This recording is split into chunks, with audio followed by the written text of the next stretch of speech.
સમાચારમાં આગળ વાત અમદાવાદની દાસ ખમણની ફરી એક વખત બેદરકારી સામે આવી છે। સેવ ખમણીની ચટણીમાંથી જીવાત નીકળી। પાલડીના મહાલક્ષ્મી 5 રસ્તા પાસેની બ્રાન્ચની આ સમગ્ર ઘટના છે। ગ્રાહકે હેલ્થ વિભાગમાં ફરિયાદ કરી હતી। અગાઉ પણ દાસ ખમણની બેદરકારી થઈ છે છતી દાસ ખમણની અલગ અલગ બ્રાન્ચમાં અગાઉ સીલ કરવા સુધીના પગલાં પણ લેવાયા છે। ત્યારે એકવાર ફરી તેવી જ ઘટના સામે આવી છે। ગ્રાહકે આ અંગે હેલ્થ વિભાગમાં ફરિયાદ પણ કરી છે।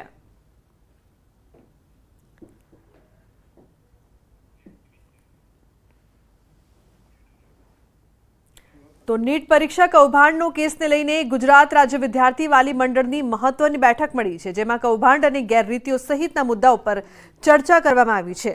આગામી દિવસોમાં આ પ્રકારના કૌભાંડમાં કઈ રીતે કાર્યવાહી કરી શકાય તેને લઈને બેઠકમાં ચર્ચા થઈ। નીટની પરીક્ષા ફરી યોજવા વાલી મંડળની માંગ છે। વિદ્યાર્થી વાલી મંડળનું કહેવું છે કે રાજ્ય સહિત દેશના વિદ્યાર્થીઓનું ભાવિ જોખમાયું છે। હાલના તબક્કે કાઉન્સેલિંગ પર રોક લગાવવાની માંગ છે।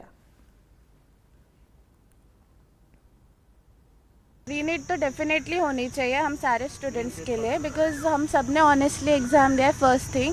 एंड सेकेंड थिंग कि इफ़ रीनीट का जो चल रहा है कि रीनीट ना ले तो वी डिमांड कि काउंसलिंग तक तो आप वेट करो, लाइक सुप्रीम कोर्ट के रिजल्ट्स के बाद आप काउंसलिंग के लिए फाइनलाइज करिए। एंड लाइक मेरे स्कोर पे मेरे को झीमर्स इजीली मिल रहा था, जो आज मेरे स्कोर के बाहर ही मुझे झीमर्स नहीं मिलेगा। बिहार में FIR थई छे। आवनारा समय में अमने एवी चौक्कस अपेक्षा है कोर्ट पासे अने भारत सरकार पासे के ए आ दिशा में आगळ वधे अने विद्यार्थीओना तेजस्वी, खास करीने हूँ कहूँ छूँ तेजस्वी विद्यार्थीओना भविष्य माटे योग्य निर्णय लेशे अने फरी रीनीट लई अने मेरिट बेसिस पर बधाने एडमिशन आपशे। जे काउंसेलिंगनी वात छे, काउंसेलिंग ત્યાં સુધી સ્ટે હોવો જોઈએ અથવા તો એની ડેટ ડિક્લેર ના જ કરવી જોઈએ। કાઉન્સેલિંગ સ્ટોપ કરાવવું અને કાઉન્સેલિંગ માટે અમે અહીંયાથી એક પત્ર ઝુંબેશ ચાલુ કરવાના છીએ અને માનનીય સુપ્રીમ કોર્ટના વડા ચંદ્રચૂડ સાહેબ શ્રીને અમે પત્ર દ્વારા જણાવવાના છીએ કે કાઉન્સેલિંગ કેમ સ્ટોપ થવું જોઈએ।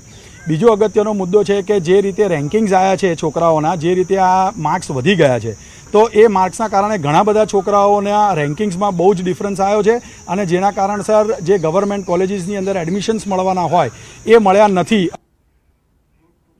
સમાચારનો પ્રવાહ યથાવત રહેશે। હાલ રોકાઈશું એક બ્રેક માટે। આપ જોતા રહો ન્યૂઝ 18 ગુજરાતી।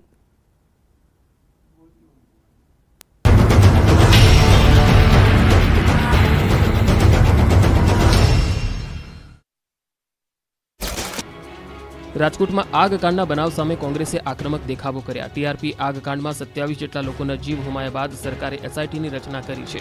જોકે એસઆઈટી યોગ્ય કાર્યવાહી ન કરતી હોવાના આરોપ સાથે કોંગ્રેસના મોટા નેતાઓએ વિરોધ પ્રદર્શન કર્યું, જેમાં ઘર્ષણના દ્રશ્યો સામે આવ્યા। કોંગ્રેસ નેતા અમિત ચાવડા, સાંસદ જ્ઞાનીબેન ઠાકોર, એમએલએ જિગ્નેશ મેવાણી, એનએસયુઆઈ પ્રદેશ પ્રમુખ નરેન્દ્ર સોલંકી સહિતના નેતાઓ વિરોધ પ્રદર્શનમાં હાજર રહ્યા। કોંગ્રેસે અલગ અલગ પોસ્ટરો સાથે નોંધાવ્યો વિરોધ, સાથે જ ભોગ બનેલા પરિવારોને 1 કરોડ રૂપિયાનું વળતર આપવાની માંગ કરી। ગુજરાત પ્રદેશ કોંગ્રેસના એનએસયુઆઈના પ્રમુખ નરેન્દ્ર સોલંકીએ દરવાજો બંધ થતા કૂદવાનો પ્રયાસ કર્યો। દરવાજો કૂદવા જતા પોલીસ સાથે ઘર્ષણ થયું। પોલીસ દ્વારા કોંગ્રેસના કાર્યકર્તાઓને પોલીસ કમિશનર કચેરી અંદર જવા દેવામાં ન આવતા થયું ઘર્ષણ। પોલીસ કમિશનર કચેરીની અંદર જવા દેવામાં ન આવતા કોંગ્રેસના કાર્યકર્તાઓએ બસ પર ચડી ચક્કાજામ કર્યો હતો। આગના પીડિતો પણ આ આંદોલનમાં પહોંચ્યા હતા। આગકાંડમાં પીડિત અને હોસ્પિટલમાં દાખલ દર્દી એમ્બ્યુલન્સ લઈને પહોંચ્યા હતા। આ સાથે જ કોંગ્રેસ દ્વારા બસ અને અન્ય વાહનો રોકાવીને રસ્તા પર ચક્કાજામ કર્યો। બાદમાં રાજકોટ શહેર કોંગ્રેસ દ્વારા પોલીસ કમિશનર બ્રજેશ કુમાર ઝાને આવેદનપત્ર આપવામાં આવ્યું। દ્વારકા દરિયા કિનારેથી બિનવારસી ચરસ મળવાનો સિલસિલો યથાવત છે। દ્વારકા દરિયા કિનારે પોલીસના સર્ચ ઓપરેશન દરમિયાન ચરસનો જથ્થો મળી આવ્યો। સવારે 40 પેકેટ બાદ વધુ 24 ચરસના પેકેટ મળી આવતા ખળભળાટ મચી ગયો।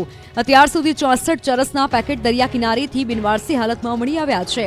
વારંવાર નશાનો કારોબાર પકડાતા દ્વારકાના વાંચુ, ગોરિંજા, ઓખા, મઢી સુધીના કિનારા પર સર્ચ ઓપરેશન યથાવત છે। મહત્વનું છે છેલ્લા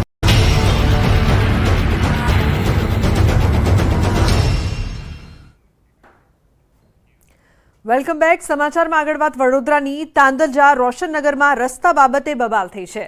આવવા જવાના રસ્તા પર કોટ ચણી દેતા બબાલ થઈ છે। સ્થાનિકોએ વિરોધ કરતા ટોળા સામે આવી ગયા તો છૂટા હાથની મારામારીમાં 3 લોકો ઇજાગ્રસ્ત। તમામ ઇજાગ્રસ્તોને સારવાર માટે ગોત્રી હોસ્પિટલ ખસેડાયા છે। તો રોષે ભરાયેલા લોકોનો આક્ષેપ પોલીસ અને પાલિકાએ અરજીને ધ્યાને ન લેતા વાત મારામારી સુધી પહોંચી ગઈ।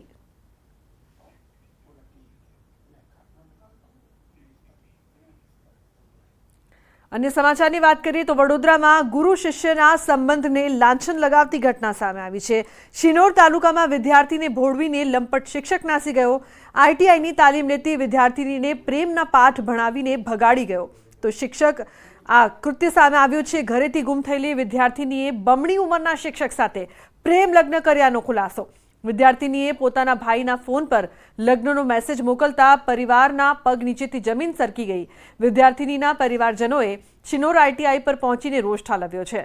તો વિદ્યાર્થીની સાથે લગ્ન કરનાર શિક્ષક બ્રિજેશ કુમાર પરમાર હોવાનું સામે આવ્યું. વિદ્યાર્થીનીના ભાઈએ શિક્ષક પરિણીત હોવાનો પણ આક્ષેપ કર્યો છે. ન્યાયની અપેક્ષા સાથે શિનોર પોલીસ સ્ટેશન પહોંચ્યો છે પરિવાર.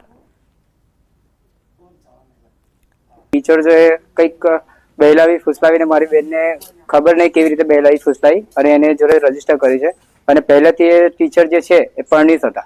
હવે મારી બેનને એ ખ્યાલ છે નથી, એ કંઈ ખ્યાલ નથી અને મારી બેનને આવી રીતે બહેલાવી ફૂસલાવીને એ રજીસ્ટર કર્યું છે. અને આજે એમનો મેસેજ આવે છે એવી રીતે કે ભાઈ આવી રીતે રજીસ્ટર કર્યું છે. હવે એ મેસેજ મારી બેને કરે છે એ કે સાહેબે કરે છે એ પણ અમને ખ્યાલ નથી. મારી બેન સુરક્ષિત છે નથી એ પણ મને ખ્યાલ નથી. એ ગુરુ જ આજે જો વિદ્યાર્થી જોડે આવું કરે છે તો અમારી છોકરીઓ જે સુરક્ષિત છે આ સમાજમાં અમારા છોકરાને ભણાવવી જોઈએ કે ના ભણાવવી જોઈએ. હવે સમાચારમાં આગળ વધ ભાવનગરમાં સતત બીજા દિવસે વરસાદી માહોલ જોવા મળી રહ્યો છે. ગારિયાધાર પંથકમાં મેઘાની ધમાકેદાર એન્ટ્રી.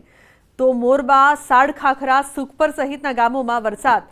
ઉપરવાસમાં વરસાદથી શેત્રુંજી નદીમાં નવા નીરની આવક નોંધાઈ છે.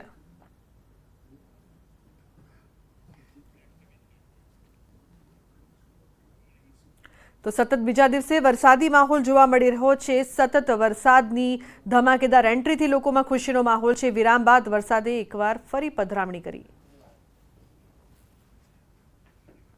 તો મહત્વનું છે કે વરસાદથી શેત્રુંજી નદીમાં નવા નીરની આવક પણ નોંધાઈ છે. ગરમીથી પણ લોકોને રાહત મળી છે. સતત બીજા દિવસે વરસાદી માહોલથી ખેડૂતોમાં પણ ખુશીનો માહોલ જોવા મળી રહ્યો છે. ગારિયાધાર પંથકમાં મેઘાની ધમાકેદાર એન્ટ્રી જોવા મળી રહી છે. સતત બીજા દિવસે પણ વરસાદ વરસી રહ્યો છે. મોરબા, સાડખાખરા, સુખપરમાં વરસાદ. તો વરસાદથી શેત્રુંજી નદીમાં નવા નીરની આવક થઈ છે. તો સાથે ગરમીથી પણ લોકોને રાહત મળી છે. તો વિરામ બાદ વરસાદની ધમાકેદાર એન્ટ્રી થઈ છે. ભાવનગરમાં સતત 2 દિવસથી વરસાદ વરસી રહ્યો છે. ગારિયાધાર પંથકમાં વરસાદથી ખુશનુમા માહોલ જોવા મળી રહ્યો છે. તો શેત્રુંજી નદીમાં નવા નીરની આવક. સંવાદદાતા નીતિન જોડાયા છે ફોન લાઈન પર વધુ માહિતી આપવા માટે. નીતિન, શું અપડેટ? સતત 2 દિવસથી વરસાદ. જી, ચોક્કસ વાત કરીએ તો છેલ્લા 2 દિવસમાં ભાવનગરમાં પંથકના જે વિસ્તારો છે એટલે કે જે ઉપરવાસના વિસ્તારો છે, ગારિયાધાર સહિતના જે આજુબાજુના જે ગામો છે ત્યાં વરસાદી વાતાવરણ છે તેનો માહોલ બપોર બાદના સમયમાં બંધાતો હોય છે. ત્યારે આજે પણ જ્યારે ત્રીજા દિવસે સતત છે તો ઉપરવાસ